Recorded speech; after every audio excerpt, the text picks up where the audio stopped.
Ko taku toki he toki tāwhito, he toki tipua. Ko taku toki he toki ngao matariki.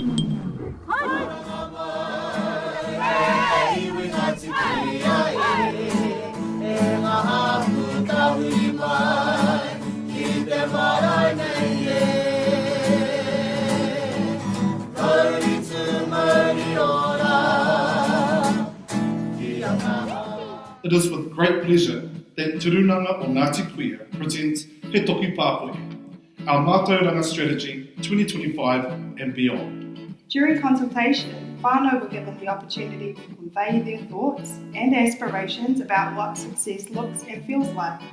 This education strategy is a direct reflection and embodiment of those sentiments.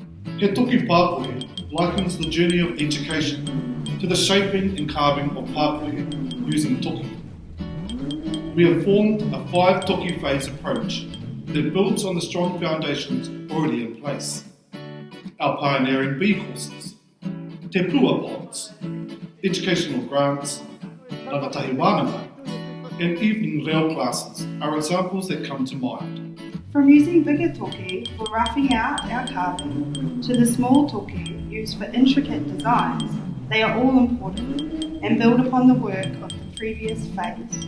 He Toki Pākohe, our Mātauranga strategy, is based on 5 key priority areas identified by whānau. Whakaaro tau tuatahi, Mātauranga marae.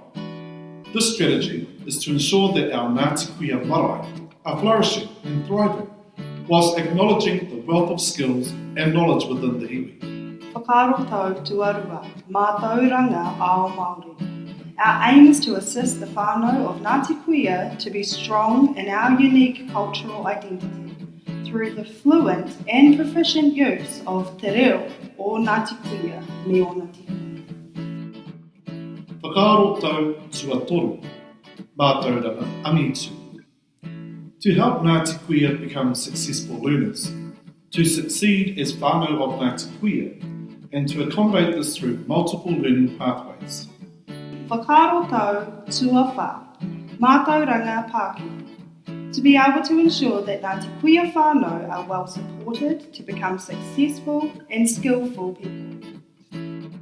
Whakaaro tau tuarima, Mātauranga oranga. As an organisation, we must provide Ngāti Kuia whānau with the tools to live according to their aspirations. Ko taku toki he toki ka meha meha. Ko taku toki he toki pākoe.